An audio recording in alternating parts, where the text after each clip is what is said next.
Reason 4. No one knows the day nor the hour. Be ye therefore ready also, for the Son of Man cometh in an hour when ye think not. Luke chapter 12, verse 40. Often pretribulationists will claim that the return of Jesus is imminent. They say that his return could occur at any moment. They will use a variety of verses, such as the one cited, to supposedly support this claim. It is impossible, based on Scripture, that this is Jesus' teaching. The following verses have periodically been used to promote the same message. But of that day and hour knoweth no man, no, not the angels of heaven, but my Father only. Matthew chapter 24, verse 36. Watch therefore, for you know not what hour your Lord doth come. Matthew chapter 24, verse 42. Therefore be ye also ready, for in such an hour as ye think not, the Son of Man cometh. Matthew chapter 24, verse 44. The Lord of that servant shall come in a day when he looketh not for him, and in an hour that he is not aware of. Matthew chapter 24, verse 50. Watch therefore, for you know neither the day nor the hour wherein the Son of Man cometh. Matthew chapter 25, verse 13. But of that day and hour knoweth no man, no, not the angels which are in heaven, neither the Son, but the Father. Mark chapter 13, verse 32. Take ye heed, watch and pray, for you know not when the time is. Mark chapter 13, verse 33. Watch ye therefore, for ye know not when the master of the house cometh, at even, or at midnight, or at the cock crowing, or in the morning. Mark chapter 13, verse 35. Ripped out of context, these verses may seem to teach an any moment return of Jesus without any events needing to occur prior. However, all of these additional verses come from the Olivet Discourse. This is problematic for pre-tribulationists for two reasons. The first is that they generally agree that the Olivet Discourse has nothing to do with the rapture, since they believe that they will be raptured away from earth before the Antichrist shows up. The coming of the Lord and the gathering of his elect mentioned in Matthew chapter 24, verses 30 to 31, chronologically occurs after the abomination of desolation mentioned in Matthew chapter 24, verse 15. Therefore, they believe that this passage only speaks of Jesus coming for the battle of Armageddon and the gathering of his tribulation believers, or Israel, as the elect. Let's examine what the Scripture actually says. Pertaining to the return of the Lord, the disciples ask, "What shall be the sign of thy coming?" Matthew chapter 24, verse 3. Although this question is asked in the context of three questions, the answer to this one should mention his coming, since some assume that all three questions are completely unrelated. In answering this, Jesus speaks chronologically, though. When Jesus mentions the abomination of desolation, chapter 24, verse 15, he continues, "For then shall be great tribulation," chapter 24, verse 21. Jesus continues with the following shortly thereafter. For as the lightning cometh out of the east, and shineth even unto the west, so shall also the coming of the Son of Man be. For wheresoever the carcass is, there will the eagles be gathered together. Immediately after the tribulation of those days shall the sun be darkened, and the moon shall not give her light, and the stars shall fall from heaven, and the powers of the heavens shall be shaken. And then shall appear the sign of the Son of Man in heaven. And then shall all the tribes of the earth mourn, and they shall see the Son of Man coming in the clouds of heaven with power and great glory. And he shall send his angels with a great sound of a trumpet, and they shall gather together his elect from the four winds, from one end of heaven to the other. Matthew chapter 24, verses 27 through 31. We can clearly see that the question has been answered at this point, and that the sequence of events is indeed chronological, hence the repeated then and the after. Jesus continues, though. Now learn a parable of the fig tree. When his branch is yet tender, and putteth forth leaves, ye know that summer is nigh. So likewise ye, when ye shall see all these things, know that it is near, even at the doors. Matthew chapter 24, verses 32 and 33. Some will claim that the mention of fig tree here points to Israel. Such is not the case. Let us examine the parallel passage from Luke. And he spake to them a parable. Behold, the fig tree, and all the trees. Luke chapter 21, verse 29. This is simply a parable about timing, illustrated through trees and our observation of them, and not just specifically fig trees. Jesus continues from here with the following. Verily I say unto you, this generation shall not pass, till all these things be fulfilled.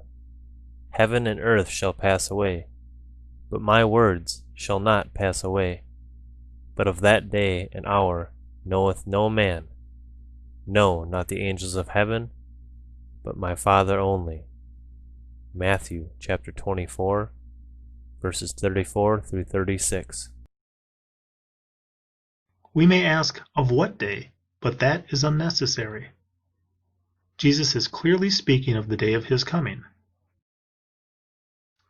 Therefore, even though we may not know the specific day or hour of his return, we can know when it will be near, which will not be until after ye shall see all these things. Even if one is to believe that the Olivet Discourse only speaks about Christ's return for the Battle of Armageddon, we cannot claim that not knowing the day or hour means imminent. First of all, there is no subject change from the return of Christ for Armageddon to Christ's rapture return in this passage. Unfortunately, some commentaries will make this claim, but such is not supported by the text. Additionally, there is no teaching here that the Battle of Armageddon is imminent. Whatever one believes about this passage, it cannot be used to teach that the rapture coming of Christ is imminent. The coming spoken of definitely has events that must precede it, however the exact day and hour still remains a mystery. There is no biblical way around this fact based on context. Only the time period, or season in which this event will occur, can be known. Let's review exactly what is recorded in Matthew. And as he sat upon the Mount of Olives, the disciples came to him privately, saying, Tell us, when shall these things be? And what shall be the sign of thy coming, and of the end of the world? Matthew chapter 24, verse 3. We must understand that imminency demands an any moment return that has no events or signs that must occur prior. The disciples, though, specifically ask, What shall be the sign of thy coming? If Jesus, in answering the question about the timing of his coming, gives any sign or event that will occur first, then the return spoken of cannot be imminent. Note the chronological answer given by the Messiah. For many shall come in my name, saying, I am Christ, and shall deceive many. And ye shall hear of wars and rumors of wars. See that ye not be troubled. For all these things must come to pass, but the end is not yet. For nation shall rise against nation, and kingdom against kingdom. And there shall be famines, and pestilences, and earthquakes in divers places. All these are the beginnings of sorrows. Then they shall deliver you up to be afflicted, and shall kill you, and ye shall be hated of all nations for my name's sake. And then shall many be offended, and shall betray one another, and shall hate one another. And many false prophets shall rise, and shall deceive many. And because iniquity shall abound, the love of many shall wax cold. But he that shall endure unto the end, the same shall be saved. And this gospel of the kingdom shall be preached in all the world, for a witness unto all nations, and then shall the end come. When ye therefore shall see the abomination of desolation, spoken of by Daniel the prophet, stand in the holy place, whoso readeth, let him understand. Then let them which be in Judea flee into the mountains. Let him which is on the housetop not come down to take anything out of his house, neither let him which is in the field return back to take his clothes. And woe unto them that are with child, and to them that give suck in those days. But pray ye that you flight not be in the winter, neither on the Sabbath day. For then shall be great tribulation, such as was not since the beginning of the world to this time, no, nor ever shall be. And except those days should be shortened, there should no flesh be saved. But for the elect's sake, those days shall be shortened. Then, if any man shall say unto you, Lo, here is Christ, or there, believe it not. For there shall arise false Christs and false prophets, and shall show great signs and wonders, insomuch that, if it were possible, they shall deceive the very elect. Behold, I have told you before. Wherefore, if they shall say unto you, Behold, he is in the desert, go not forth. Behold, he is in the secret chambers, believe it not. For as lightning cometh out of the east, and shineth even unto the west, so shall also the coming of the Son of Man be. For wheresoever the carcass is, there will the eagles be gathered together. Immediately after the tribulation of those days shall the sun be darkened, and the moon shall not give her light, and the stars shall fall from heaven, and the powers of the heavens shall be shaken. And then shall appear the sign of the Son of Man in heaven. And then shall all the tribes of the earth mourn, and they shall see the Son of Man coming in the clouds of heaven, with power and great glory. And he shall send his angels with a great sound of a trumpet, and they shall gather together his elect from the four winds, from one end of heaven to the other. Now learn this parable of the fig tree. When his branch is yet tender, and putteth forth leaves, ye know that summer is nigh. So likewise ye, when ye shall see all these things, know that it is near, even at the doors. Verily I say unto you, this generation shall not pass, till all these things be fulfilled. Heaven and earth shall pass away, but my words shall not pass away. But of the day and hour knoweth no man, no, not the angels of heaven, but my Father only. Matthew chapter 24, verses 5 through 36. Obviously, a very chronological series of events is revealed by Jesus. He even specifies, When ye shall see all these things, know that it is near. Just 3 verses after this very clear statement, he mentions, But of that day and hour knoweth no man. It is interesting to simply evaluate a statement like that. If I state that I do not know the day and hour, does that mean that it could be at any time? Not necessarily. It only means that I am ignorant about the specific time. A simple example of this is as follows.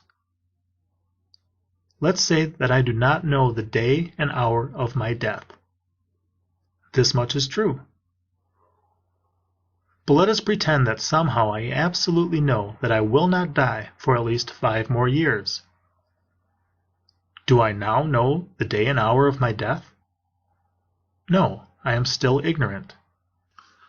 However, though I do not know when, I do know when not. Not knowing exactly when can still allow for knowing when not. The same concept applies to predicting the end of the world. Many speculated that the world would end in 2012.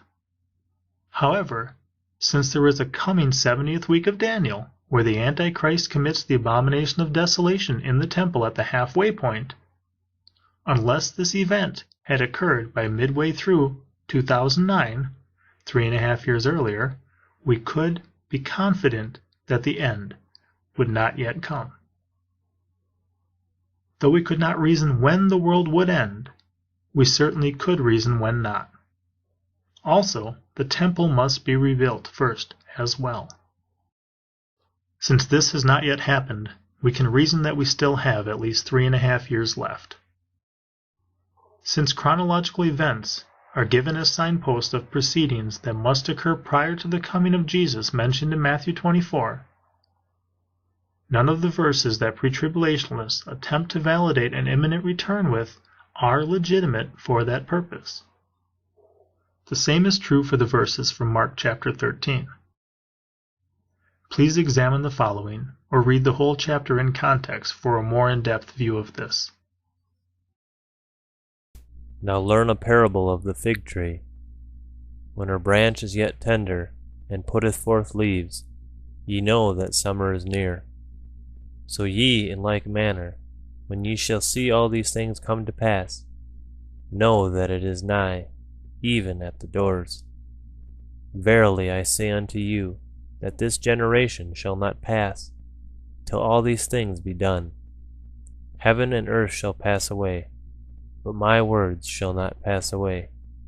But of that day and that hour knoweth no man, no, not the angels which are in heaven, neither the Son, but the Father. Take ye heed, watch and pray, for ye know not when the time is. Mark chapter 13, verses 28 through 33. Again, based on the parable of the fig tree, we can tell when his return is close. When we see these things come to pass, we will know that it is nigh, though we will still not know when the time is. But the season and period in which it will occur should be understood. Jesus continues, Watch ye therefore, for ye know not when the master of the house cometh, at even, or at midnight, or at the cock crowing, or in the morning. Mark chapter 13, verse 35.